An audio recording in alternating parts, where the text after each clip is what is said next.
Welcome into the Tickets Basketball Postgame Show, featuring Derek Pearson and former Husker and 9-year NBA vet, Eric Strickland. Strickland for three! You're going to go out of here as the Big 8 tournament champion. On 93.7 The Ticket and theticketfm.com.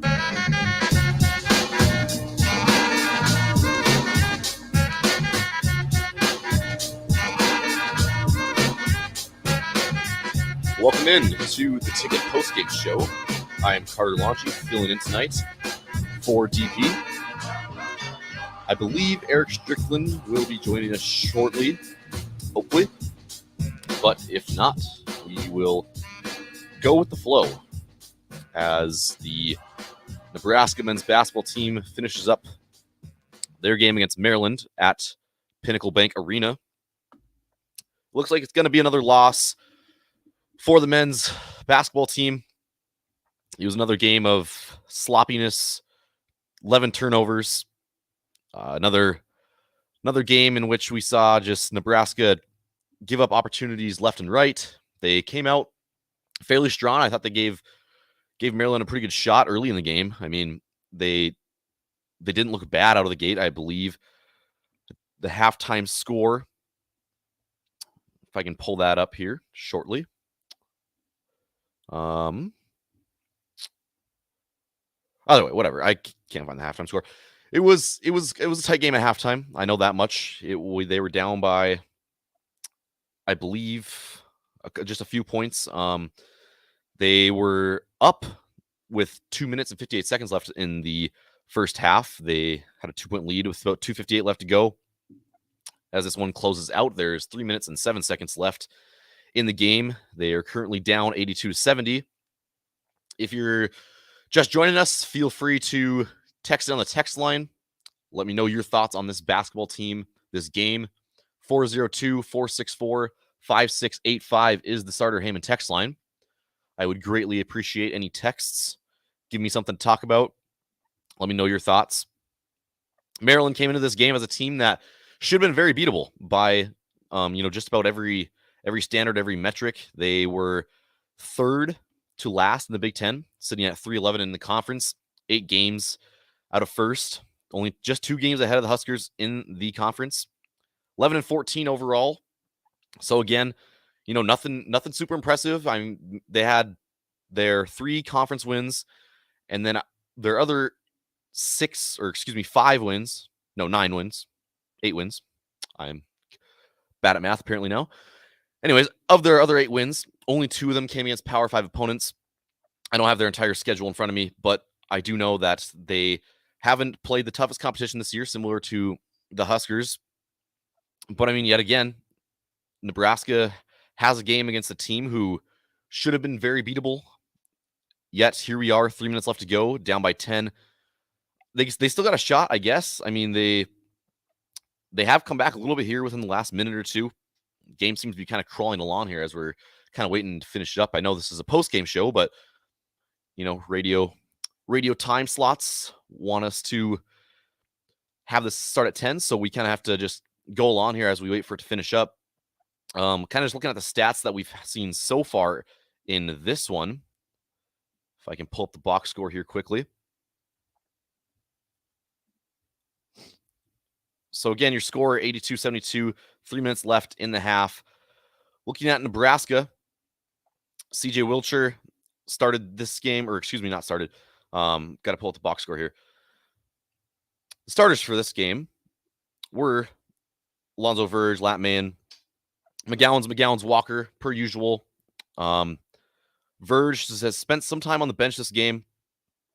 I unfortunately didn't have the audio on, so I wasn't quite sure why he headed to the bench for a while. Maybe somebody on the text line can let me know, 402-464-5685. And Verge is also not on the floor right now as they try and close this one out. On the floor right now is Wilcher, McGowan's, Webster, and Walker. But looking at the stat line so far, CJ Wilcher, 9 points, 3 of 6 from the field, just knocked down a free throw. It's 3 for 4 from the free throw line, so now he has 10 points on the game. 1 rebound, 1 assist. Trey McGowan's 1 point, has not made a field goal, only taken 3 shots, 3 rebounds, and an assist in 22 minutes. Bryce McGowan's having another good game in terms of scoring. 25 points on 5 of 12 from the field.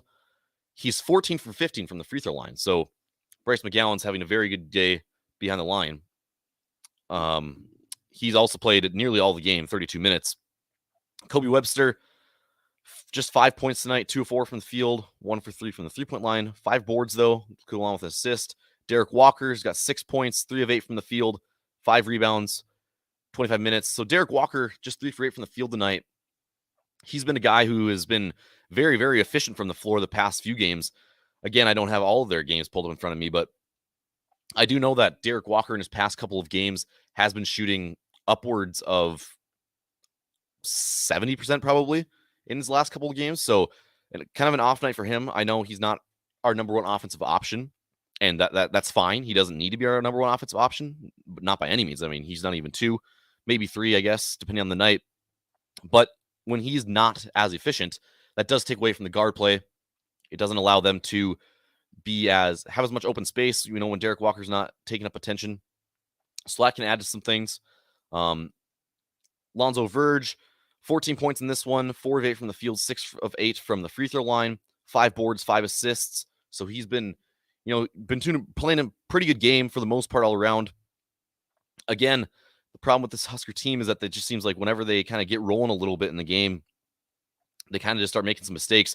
And we can't forget about the fact that Maryland has been, pretty much unconscious from the floor this half. This half alone, they're 15 for 25, just 3 for 10 from the three-point line, but they are 9 from 12 from behind the free throw line as well. So 60% on the half from the floor. First half, they weren't much worse, 52.6%. That's their game percentage. So in the whole game, they're still shooting over 52%. So Maryland, has played very, very well, which doesn't contribute to helping Nebraska. Obviously not. Fats Russell, the Maryland guard, wearing number 4, plays their point guard for them. He's been having a really, really great game for them. 20 points, 8 of 17 from the field. And that's on 1 of 8 from behind the three-point line. So 7 of his 9 missed shots have come from behind the three-point line. If he had to go in from three-point range, I think Nebraska would be in even more trouble than they are in right now. 3 for 4 from the free throw line, 3 rebounds, 2 assists in 29 minutes. He's been really carrying that offensive load for Maryland, although they do have a couple other players above double digits. Let's see here. Hart has got 13 points, a board, 2 assists. Reese has 13. Scott has 13. So pretty balanced effort from Maryland, really on the most part. But again, Fats Russell's been the guy that's really kind of been doing the work for them. He's been running the offense. He's been doing the scoring, kind of doing everything for them as this game comes down the stretch. Still a 10-point game, 84-74, 2:13 left to go. Nebraska has made 5 of their last 7 field goals, along with Maryland having no made baskets within the last 2.5 minutes. So again, that's contributed to Nebraska at least making somewhat of a push here at the end as Russell knocks down another free throw and stretches the lead to 11. So we'll just kind of have to keep playing this by ear as we go along. As we kind of wait for it to finish up, though, we can go take a look at the Nebraska baseball team. Many of you know, I know this is a basketball show, but as we obviously wait for the basketball game to finish up, why not talk some Husker baseball as they kicked off their season today at Sam Houston State. Sam Houston State, no pushover by any means. They are a long time program that's had some prominence in baseball for sure. They're not the biggest school in the world, but they're definitely solid. They're not some team that Nebraska was just going to go out down there and walk all over. Game started at 6:30 p.m. tonight. They have a doubleheader with them again tomorrow, and then the finale of a 4-game series on Sunday. Sam Houston came into the season coming off a 30-25 year last year. Sam Houston actually leads the all-time series with the Huskers 6-1 heading into tonight. Of course, they're coached by Jay Sirianni, played 4 years for the Huskers. Huskers came into the season ranked 20th in the Baseball America poll. Looks poised to have a pretty good season. Still very well could. 34-14 overall last year, 31-12 in the Big Ten in the shortened season, the conference play only season. So in this game, though, we were going to see Kyle Perry on the mound. Max Anderson at third, Big Ten Freshman of the Year. Griffin Everett's going to be behind the plate catching. Cam Chicken left. Bryce Matthews short.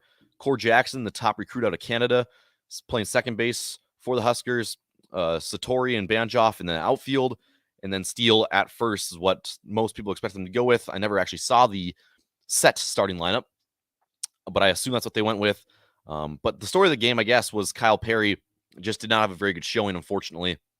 He only pitched 1 1/3 inning, gave up 3 runs. I heard, I wasn't able to watch the game, but I heard that he struggled with walking guys quite a bit. So, anytime you put a lot of base runners on base, that doesn't really bode very well for the rest of the game and in terms of not allowing runs. So not the best start to their year. Again, they lost some big pieces from last year. Spencer Swellenbach, Kate Povich, Cam Wynn all got drafted to the MLB. Jackson Hallmark's another guy who went undrafted, ended up signing with the Astros, along with multiple other guys that graduated and left vacant spots open. They lost their entire outfield. Based right here in Lincoln. So they had a lot of stuff that they had to Nebraska. fix. And, I believe that they filled in the spots fairly well, but unfortunately they dropped their opening game to Sam Houston State down there in Texas.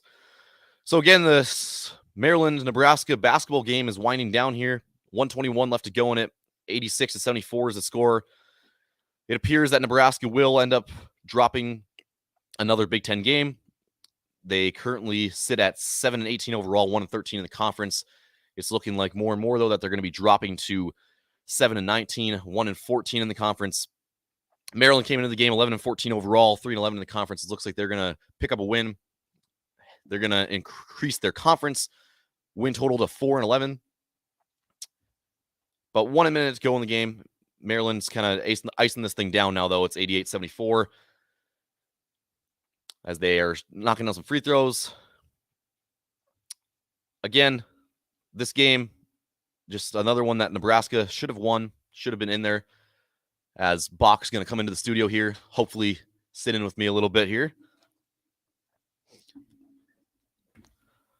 Bach, how's it going? Oh, not too bad. It could be better, right?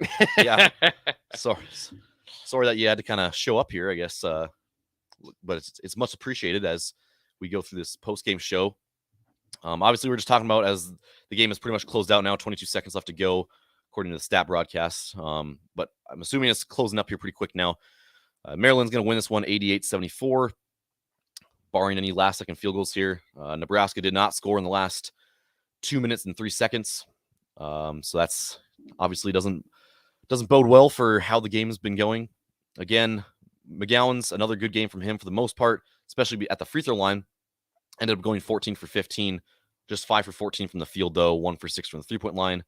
Huskers as a team shot just over 31% from the three-point line and just over 40% from the field. That's not going to cut it, not in the Big Ten, not anywhere, really. But I don't know. It sucks. Maryland's a team that they should have beat. Well, at least competed with. I guess I don't know if we can really say that they should have beat anybody anymore. Yeah. They've proven us wrong too many times on that end of things. But finally, we have a final score. That game dragged on forever, it felt like. 90-74. Nebraska Cornhuskers dropped that one, followed 7-19. How many have they lost now in the conference? 13. 1-13. 13 in the conference. So, not ideal. Bach, I don't know how much did you get to watch much of the game? I don't know if you had. Yeah. I watched the whole thing. It was. It's easy to get down on the Huskers again. It's interesting because I think you're. I thought there was a good crowd on hand tonight. At least better than maybe what I expected. At least the TV product looked that way.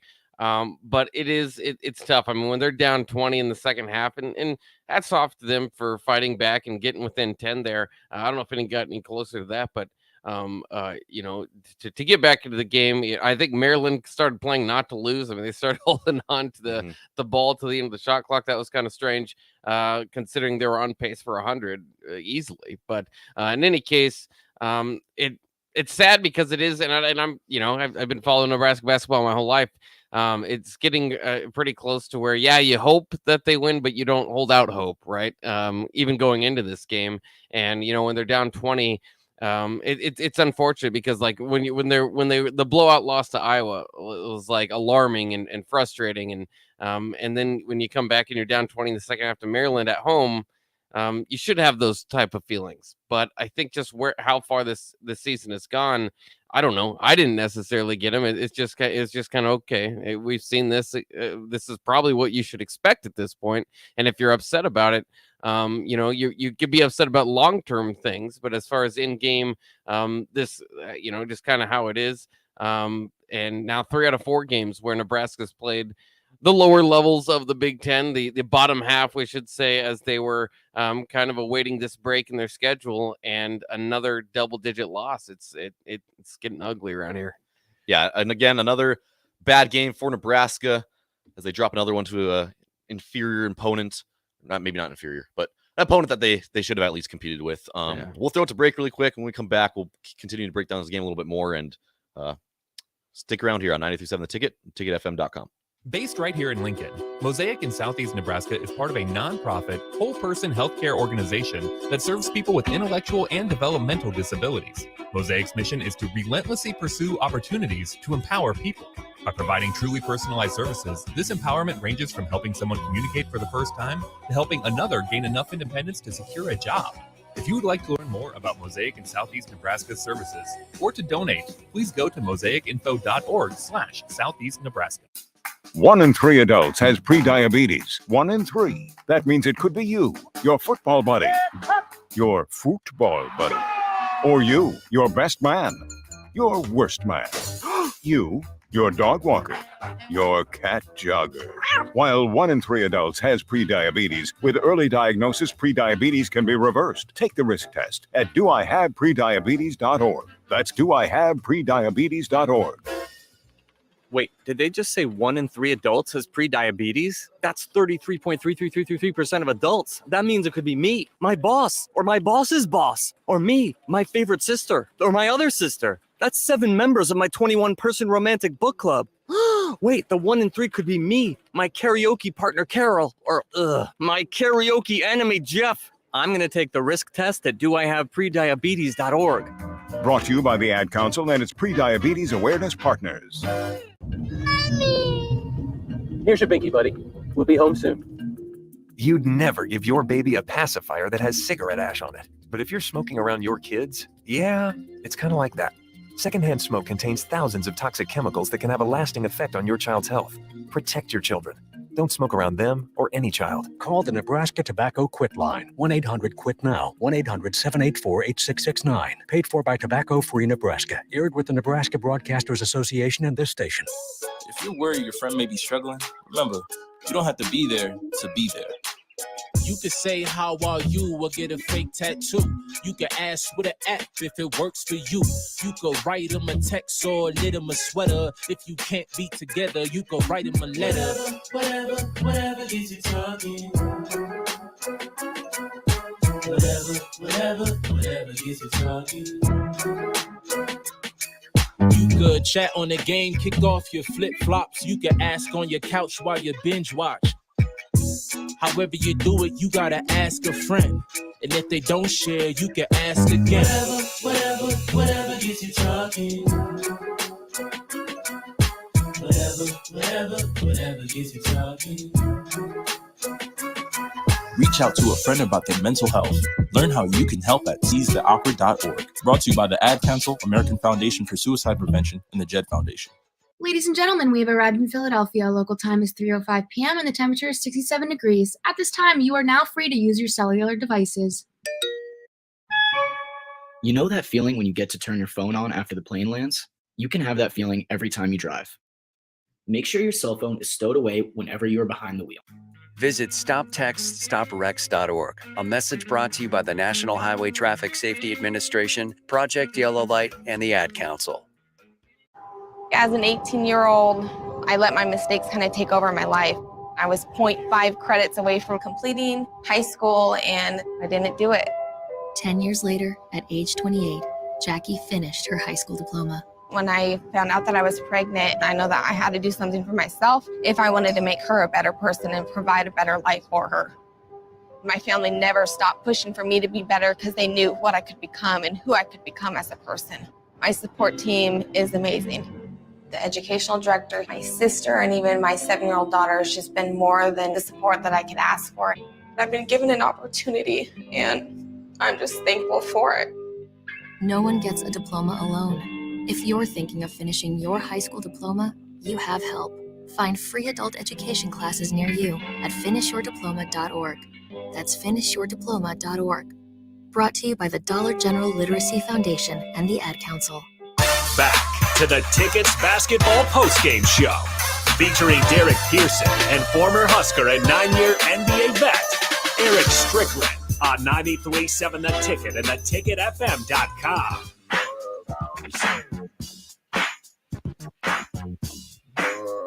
Well, happy Friday night to everybody out there. It is the weekend. There is good news, I guess, as far as that goes, but that's about as much good news as we're going to give you for the rest of the night. No, Maryland did get the win tonight, 90-74 at Pinnacle Bank Arena, dropping Nebraska to 7-19 overall on the season, 1-14 in conference play, which I guess even looks even worse than their overall record. Maryland jumping up to 12-14, 4-11. So this was what you would call a winnable game. Maryland's got some talent, and it showed, and a well-balanced attack for Maryland as they had 6 guys in double digits, including 4 of their starters, and one of their team leaders, Eric Ayala, only had 2 points, and he's still coming back from a wrist injury. So, maybe I suppose you didn't even get Maryland at full strength there. But in any case, another loss for Nebraska. Let's bring in the Husker Hall of Famer, longtime NBA vet, Eric Strickland. Strick, thanks for joining us tonight.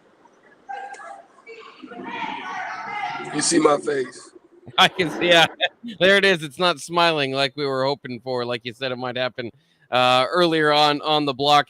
I said this earlier. I mean, I don't know how frustrated I can get. It is frustrating, but when they were down 20 points in the second half, it didn't feel as frustrating as the Iowa game. Maybe it's just the rivalry, or I just think it's at that point in the season where if you're getting frustrated by the team being down double digits, maybe it's just the expectations need to be lowered for a 1-14 team. At the same time, I can understand your frustration being a former Husker yourself, and the pride that you probably take in it. It's I guess you give them credit for fighting back in the game there at the end, but man, that long scoring drought from the end of the first half in the beginning of the second half really did them in today. I mean, that's the thing, man. I mean, you're talking about a 2-point game at half, and those are the things that we continuously talk about on a regular basis. We talk about you've got to come out of the halftime and put forth some fire and effort. You can't let a team from the 20-minute mark to the 10-minute mark go on a 28-14 run. That's just unacceptable, especially at home, and you're trying to win games. It's the same old routine. At this point, I am basically The Price is Right. I don't know what else to say. It's the same. It's like I feel like Neo. I really feel like Neo stuck in the Matrix, and I'm having a conversation with Morpheus, and he's telling me, "Welcome to the real world." And I'm like, no, this ain't it. No, I don't know. No, I don't want to believe it. That's how I feel right now. I don't know what you can do. Yeah. There's no, you look at every stat,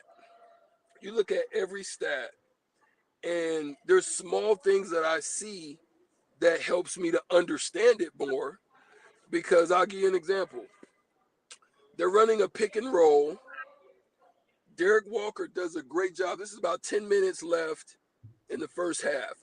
Derek Walker is doing a great job, and he hedges and he protects the ball handler. Lat Mayen is weak side. Strong side can't leave because that's the easiest pass to make to the corner for a 3. So you don't leave that. Weak side, Lat Mayen's staying plugged to his guy. So all of a sudden, he turns the corner. He just holds it for a little bit longer, drops it off to the big man for a dunk. No, actually, it wasn't a dunk. It was an and one. And Lat Mayen standing there. That's the type of stuff that gets you beat. Small little things. Loose balls. You can't secure, they do. If you look at the stats, and the stats don't tell you anything that would venture to say that they lose that game, except for points in the paint They don't turn the ball over but 4 times, which you've got to do on the road. Perfect. But then they get 21 points to your 7 in points off turnovers. So they're turning you over 12 times. 12 times isn't a lot. That's good.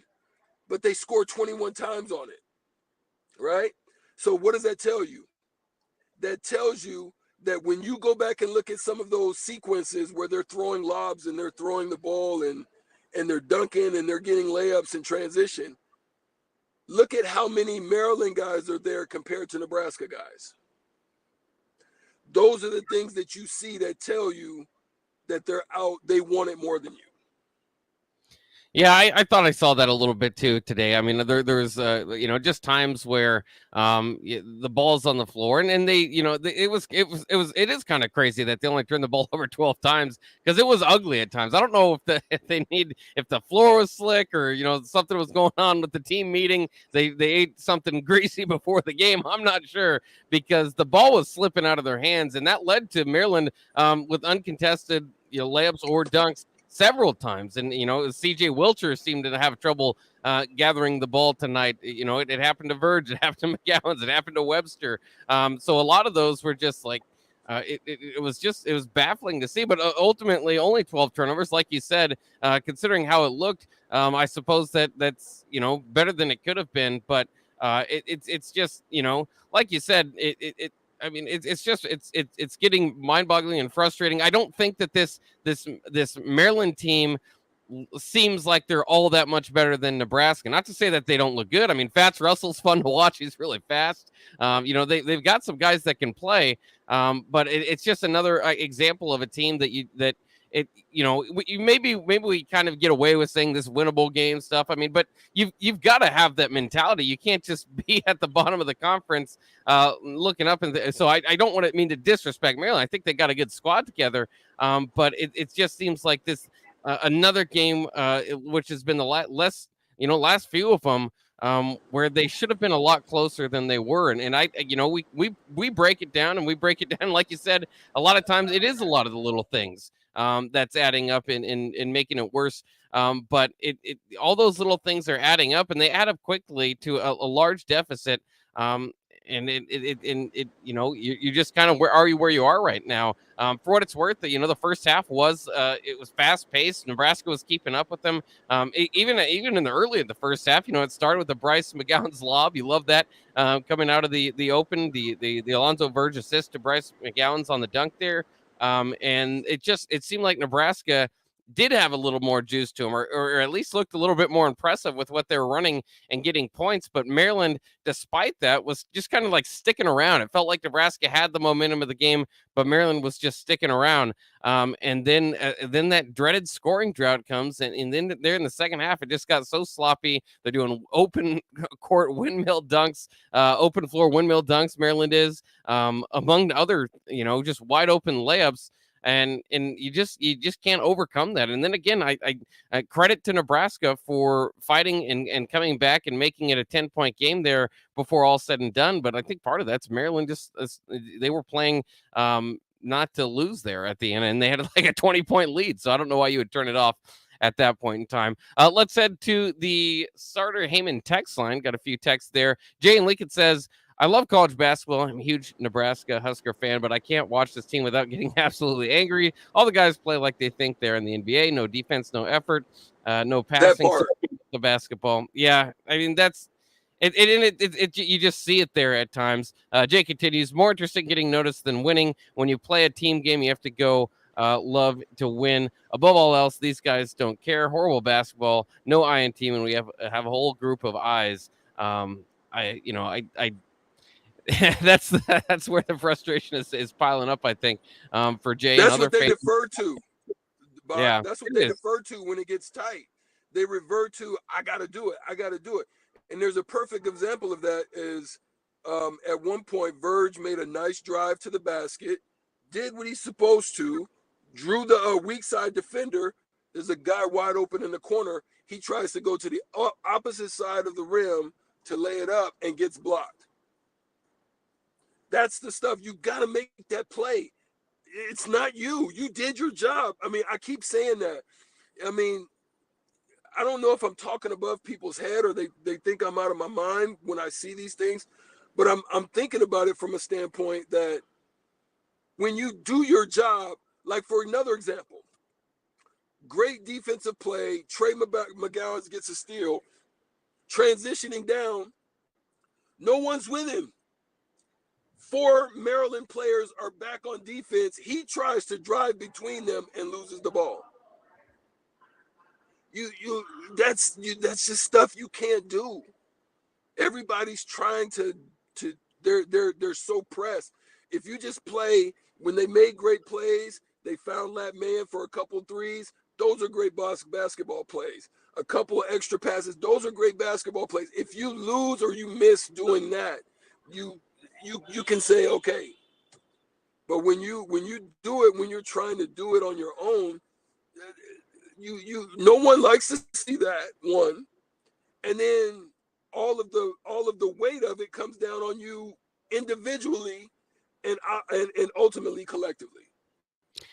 Yeah, there doesn't seem to be a whole lot of movement on offense. Even they bailed themselves out with some sloppy offense that wasn't getting to open looks, but they hit some deep threes. CJ hit a contested three. Kobe hit a contested three. So you kind of think, okay, well, and you expect to see that from time to time, right? Basketball players should be able to make at that level a shot with a contested shot.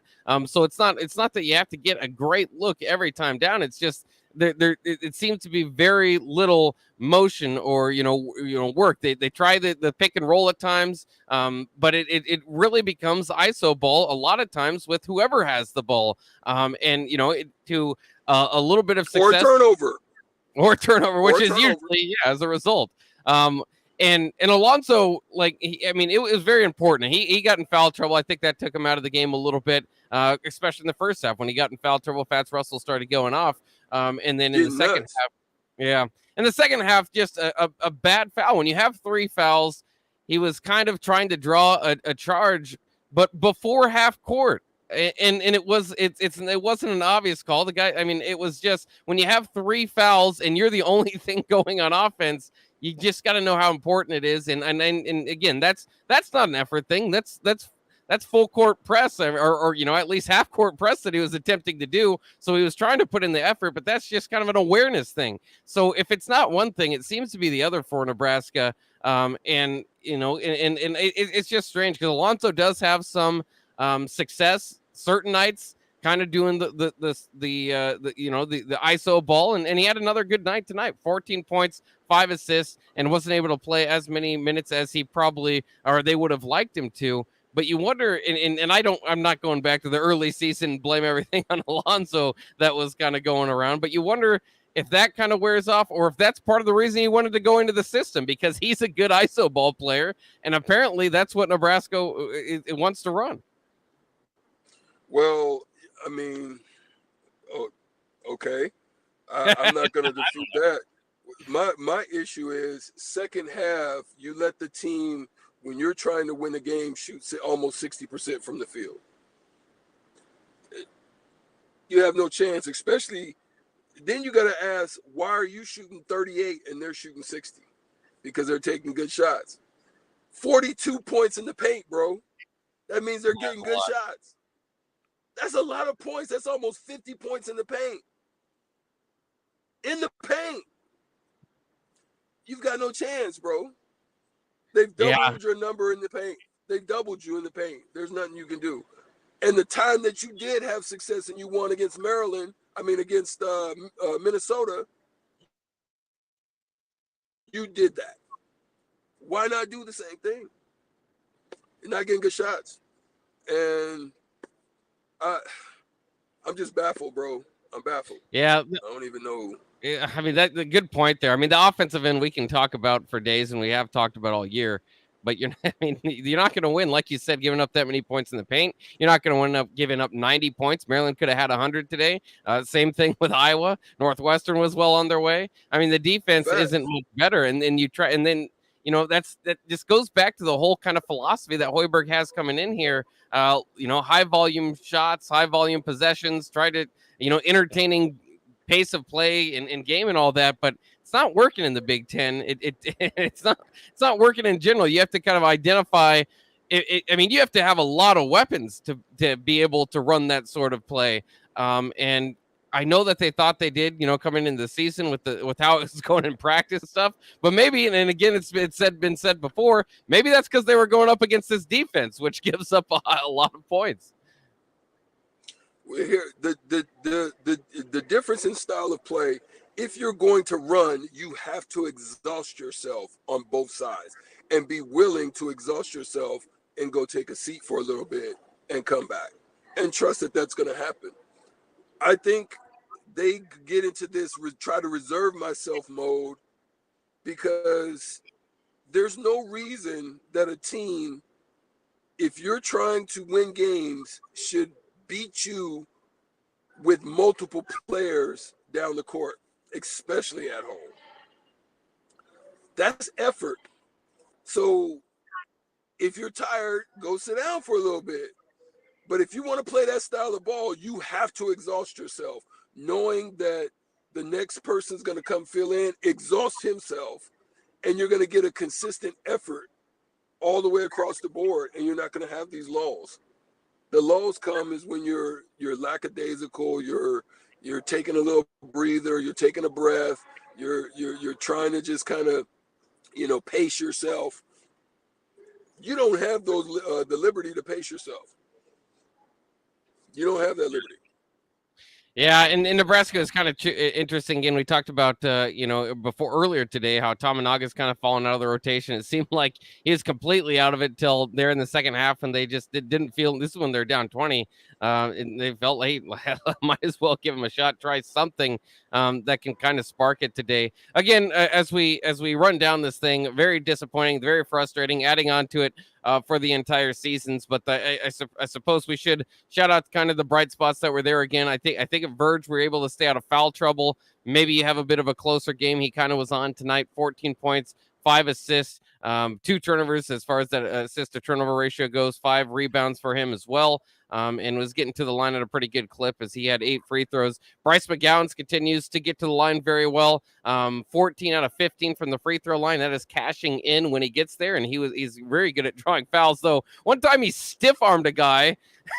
Did you see that? When he was going the fast break, he stiff-armed the guy, and they called the guy for the defensive foul. I don't know if that was a makeup call or what that was, but that was definitely not where McGowan should have gone to the line. In any case, so he had a good game, 25 points, but his awareness still at times, he's got the green light apparently, and I guess it'd be hard to take him off the floor too much, but his just 3-pointers, like he hasn't made enough of them to to deserve the kind of just stand-up threes that he has at times. And it's and Wilcher, like we said, Webster hit some of them that were, shot clock was winding down, not much going on in the offensive end, and it kind of bails you out of a bad possession.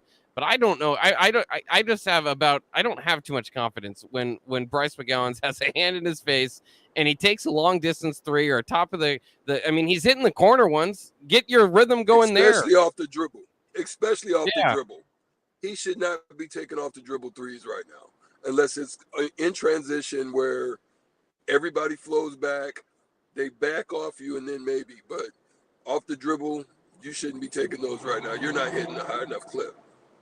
Yeah, and Working it's weird on the off season and come back. Right. I mean, that's what I believe. I mean, he shot like 40% from the 3. I think he can shoot. It just seems like he's been kind of a poor shot selection, at least from beyond the arc all year long. And it seems like he's been chasing the idea to prove that he can shoot, and it hasn't been helping. It's not, his 3-point shooting percentage isn't getting better more nights than not. And he is the guy that you want to go to at the, if Nebraska's struggling, I suppose, because he can draw, a foul and get to the line. But he does, I mean, without that 3-point shot, with where it is off the dribble, he does fail to have that kind of at the end of game when you need a big shot. I don't know. It's kind of that clutch moment where he's not, a threat from everywhere on the court. You'll let him have that 3. You contest it. and he'll likely miss it. But in any case, I guess that's the one complaint about his game. He did end up with 25 points. He did pretty well. And once again, CJ Welcher quietly has had a very good second half of the season as far as that's gone. 10 points again off the bench, 3 for 4 from the free throw line. Again, there was something going on with Welcher as far as a few times. He made a bucket where he kind of lost control of the ball. He had another one where he completely lost his footing once. But for all of it, it looked ugly at times, but still able to get 10 points and lead Nebraska off the bench there. But once again, Nebraska falls 90-74 to the Maryland Terrapins, falling to 7-19 overall. Very bad 1-14 in conference play. We're going to take it to break. We'll be back and wrap up the Hoops postgame show here on 93.7 The Ticket. Do you know the signs of an opioid overdose? Talk to your physician and pharmacist about naloxone, a drug used to safely reverse an opioid overdose. I'm Dr. Rob Rhodes, a Nebraska family practice physician. Be Opie Ready and download a free overdose support tool, the Opie Rescue app. Search Opie Ready for more information. Paid for by the CDC. Sponsored by the Nebraska Department of Health and Human Services and aired in cooperation with the Nebraska Broadcasters Association and this station. A year ago, Daniel resolved to stop putting off what he wanted, a career in information technology. He enrolled in My Computer Career and is now a few months into his IT career. Make 2020 your year. Go to mycomputercareer.edu and take the free career evaluation today. You could start your new life as an IT pro in as little as 4 months. Classes are on campus or live online. It's not rocket science. It's My Computer Career. mycomputercareer.edu. What I know about courage, I learned from my adoptive mom. She said sometimes you just gotta hold on and know we'll get through this. Mom, we are so high up. Hold my hand. No, you hold my hand. Here we go. Learn about adopting a teen from foster care. You can't imagine the reward. Visit adoptuskids.org to find out more. I learned patience from my adoptive dad. All he had to say was, "Hey, you got this. Just breathe." Hey, we're pretty good. Yeah. Might have to start a band. I got it. Learn about adopting a teen from foster care. You can't imagine the reward. Visit adoptuskids.org to find out more. This message is brought to you by Adopt US Kids, the U.S. Department of Health and Human Services, and the Ad Council. Turn off the TV and power down the video games. It's time for homework. I'm Jenny Benson, president of the NSCA. We want every child to learn and be successful. As a teacher, mom, and grandmother, I know children need a quiet place to do homework. Designate an area in your home away from the TV and background noise. Good study habits start with a quiet learning environment at home. Sponsored by the Nebraska State Education Association, aired by the Nebraska Broadcasters Association and this station. Hey, Dad, how do airplanes fly? What's in this box? Can I touch this? Where does sand come from? Is this tree good for climbing? What happens if I mix these two things together? How are babies made? What does this thing do? Kids are curious about everything, including guns. Talking to them about gun safety in your home is a good first step, but you can do more. Always keep your guns locked, unloaded, and stored separately from ammunition. Storing your guns securely is the best way to prevent family fire, including unintentional shootings. For more information on safe gun storage and ways to keep your family safe, visit endfamilyfire.org. That's endfamilyfire.org. What do we keep in the attic? What's this thing called? Can I ride my bike backwards? Like I said, kids are curious. It's up to us to keep them safe. Brought to you by End Family Fire, Brady, and the Ad Council. Back to the Tickets Basketball Postgame Show, featuring Derek Pearson and former Husker and 9-year NBA vet, Eric Strickland, on 93.7 The Ticket and theticketfm.com. Mark and Carter here. We're wrapping things up here for the Nebraska the Hoops post game show, I should say. Nebraska losing, falling 90-74 to Maryland at home. They have one more home game now next week. At this time, 8 o'clock. We'll probably be right here at this very time, I should say. But 8 o'clock against Iowa next week. Before that, they have an away game against Northwestern. The hopes for Nebraska coming out with 2 more wins, I suppose, before Big Ten tournament play are dwindling because they have 5 games left here. 2 of the last 2 are going to be really hard, at Ohio State, at Wisconsin. So you would hope maybe to win, 2 out of the next 3, I suppose, if your goal is to win 3 games in the Big Ten. Honestly, it feels silly to say that. Just get 1 more. You have one win so far in Big Ten play.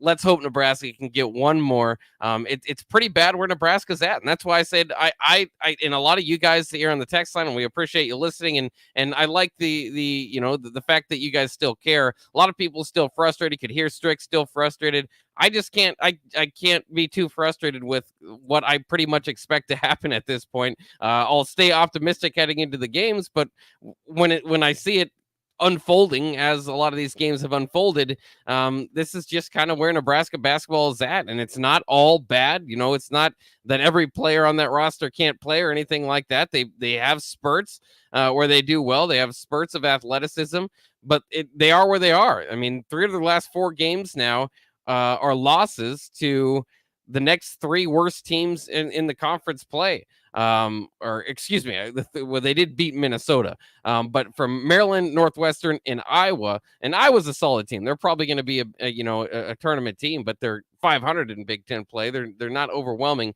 Between Iowa, Northwestern, and Maryland, Nebraska has lost by an average of 21 points per game in those 3 competitions, and that's 3 of the last 4. Minnesota, by the way, is a Frankenstein sort of team thrown together, much like Fred Hoiberg's first year, because Pitino left town, and it was kind of a mutual parting, but they were ready to be done with Pitino, and the team blew up. So Minnesota had to throw something together, and even with that team, they have 3 wins in conference play, and it's not easy to win games in the Big Ten, but the frustration sure should be piling up. It's I believe, going back looking at it, I mean, it's just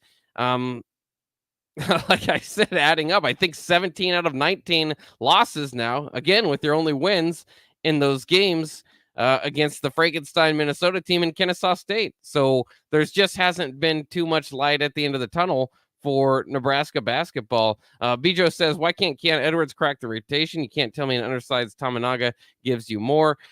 Maybe, but you just haven't seen too much out of Keon Edwards when he has got in. I mean, the guy started several games and couldn't score. And it's not, I'm not trying to rail on him. I'm just saying, I don't think that there's too many other options on the bench.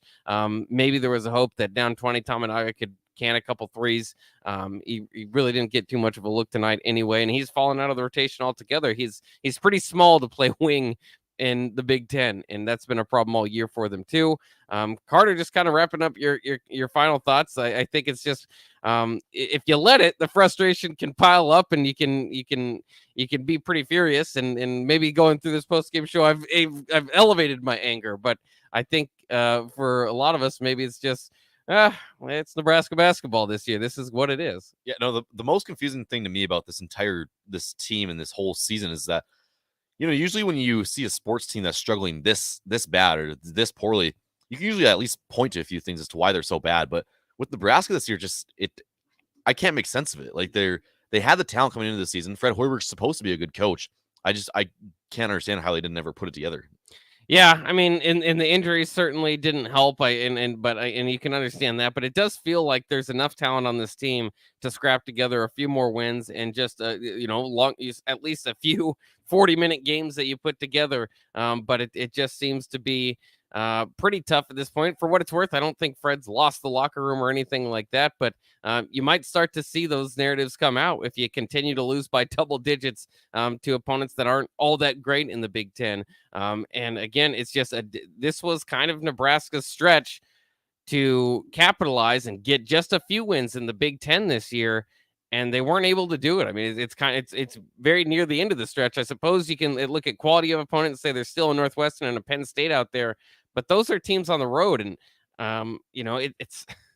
And then they lost by 24 last time. Yeah, the Northwestern looks like a mismatch based on the last game out. And then the other part is I think maybe the only thing worse than Fred Hoiberg's conference record is this record on the road. So it just has not at all come together for Nebraska basketball in the 3 years much less this season for Nebraska. And it's tough. I mean, this is not a program overrun with tradition here in the Big Ten, but regardless, 1-14, there's no way to get around how ugly that is. And again, part of the frustration is that there's some individual talent here, and I don't know if you feel like you're getting the most out of them individually in certain spots, and certainly not the most out of them collectively. Big part of the broadcast tonight, as the blowout was rolling out there, is that Bryce McGowan's likely will be the freshman of the year in the Big Ten, regardless of how many wins Nebraska gets. So you at least have that, and he has been fun to watch grow, but it just hasn't built around him. So it almost even that feels like, man, you finally get a guy that's, second in the nation in freshman scoring. I mean, this is what Nebraska's been asking for all along. It's kind of like the football team. You've been asking for Husker connections and Scott Frost to come back, and the things that you ask for don't even seem to be paying off for Nebraska these days. Baseball lost. Come on, guys. Somebody give us a break here. Give us hope. Yeah, I'm not too much. No pile on the baseball team, by the way. It's a long season, and that's a good team they played. So I'm not trying to do that. It just would have felt a little bit better. That'll wrap it up for the Hoops Postgame Show. Thank you for joining us. Hi, Sean Callahan here of HuskerOnline.com, inviting you to join us here on 93.7 The Ticket every Saturday morning. Now in our new time, we're on from 8 to 9 with the weekly Husker Online radio show. We'll give you the latest in recruiting. We'll talk about what's going on with both football, basketball, and we'll probably share a few stories from the inside. It's every Saturday morning right here on 93.